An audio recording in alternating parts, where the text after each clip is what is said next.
Cork's Red FM. Yeah, exactly. You said it there. It's only 2 points really at the end of the day, and we're all happy. That's our third win on the trot now in the league, and yeah, we're just looking forward to the Waterford game now. We're expecting a very tough game, especially they've got some of their more established players back on the panel training with them and stuff like that. So it'll be a very tough game.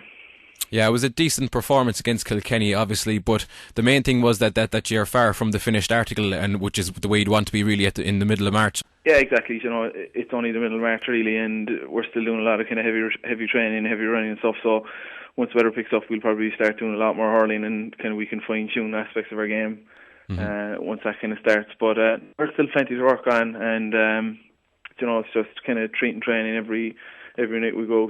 Just give it 100% and treat every week as it comes really, and that's all we can do. Yeah, I suppose one of the main positives from Sunday was the fact that you matched Kilkenny in the physical stakes, and obviously Kilkenny, fantastic hurlers, are going to need to match them in terms of hurling, but they've been a very strong physical team for the past couple of years. That's one of their strong points, and you matched them in that, so that must have been a massive positive for you.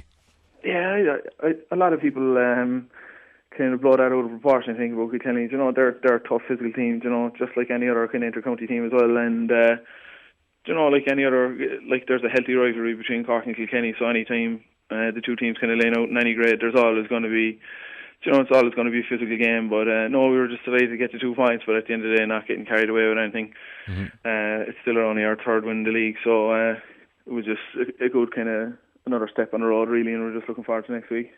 Yeah, and with the sending off as well, just before half time on Sunday, it allowed you to end up playing in the free role as well. How much did you enjoy that? Well, it was probably something different to what I'm used to anyway. I wasn't kind of really chasing around anyone, but at the same time, I would have been given kind of strict instructions from the line that, my positioning and what I had to do when I got the ball and stuff like that. But, to get exposed to kind of positions I was out of my comfort zone, because I'd normally be used to playing cornerback and stuff like that. So it's good to get exposed to that kind of stuff, I suppose. Yeah, the pitch down at Páirc Uí Chaoimh as well, Shane, it doesn't look to be in great condition. It seemed to have an effect on the quality of hurling at times as well. I'd say the main thing there was probably just the weather, and they had it sanded and stuff, and they thought that it was going to rain. So you can't really foresee those kind of events, and there was so much frost and the bad weather just after Christmas too. So you're not really going to get a perfect pitch these days. But I'm sure that they'll have it in perfect condition before any big championship game this summer. Yeah, just finally on Kilkenny, Shane, it's 2 defeats on the trot for them now, but I don't think Brian Cody's going to be pushing the panic button with half a team to come back in as well. Yeah, exactly, not at all. They had 14 men for all the second half last weekend. They could have easily just won the game as well, and they only lost to Tipperary and Early last week as well, and they were both away games, so they'll be thereabouts at the end of the year, no doubt. Absolutely, yeah. I know it's turning your attentions to Waterford on Sunday. Always difficult to go down to Walsh Park and pick up a win. You did it there a couple of years ago in that league playoff, so it won't be easy there really. No, and any time that I would have played there in any grade, I played there a few times minor and under 21. It's a very tough place to go, and as I was saying earlier as well, they have a few of their more established senior players back too, so it'll be a very tough game, and I'm sure they'll be going all out to get the 2 points as well. Yeah, and that game last year against Waterford down at Páirc Uí Chaoimh in the league, it'll probably be remembered from your point of view for that great goal and that surge up from the back line. Can we expect a hat-trick on Sunday? Geez, I don't know about that now. No, last year we didn't play great against them either. I can remember it. They were beating us pretty comfortably for most of the game, and we got 2 enough kind of lucky goals towards the end of the second half as well to kind of make the scoreboard look a bit better from our point of view. But it'll hopefully be a different result anyway come Sunday. Yeah, and I suppose there's a certain section of the supporters are getting slightly carried away after the win over Kilkenny. It's 3 wins out of 3 now at the moment, but some very, very tough games left there. I think you're away to Galway, Dublin and Waterford on Sunday obviously, and you've got the home game against Tip, so some really, really hard games there. Yeah, exactly. We've only won 3 games and we've another 4 to play, so no, as I was saying, we're just treating every game as it comes, keeping our head down during the week and training hard, and that's all we can do really. As you were saying there, we've some very hard games left on paper, and the league is a lot more competitive this year than it has been in previous years. Like as Kilkenny lost 2 already, Tip lost to Dublin, and Dublin have lost a few. So it's very competitive, which makes it for better competition for viewing in it. Yeah, just in terms of the vice captaincy role you were given back in January, Shane, has your role in the camp changed at all on the back of that? No, not at all. Fraggy would do most of the work and stuff, but if you need to handle anything, he might give me a shout.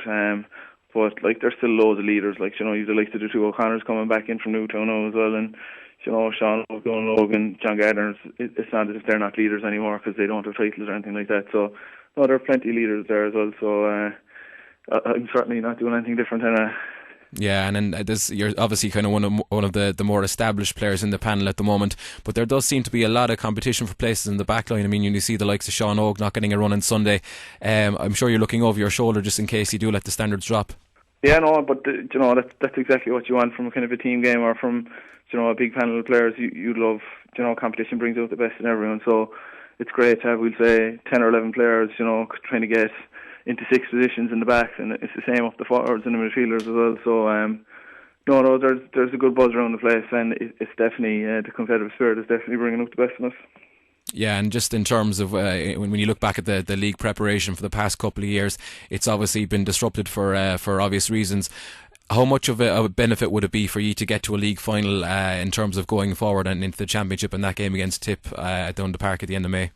Yeah, well, Dennis and the Selectors are making no bones about it. Like, they're treating the league very seriously, and they're going to give everyone a proper crack at the whip and stuff. But at the same time, we're just treating every league game as it comes, not trying to get too carried away with any win or anything like that.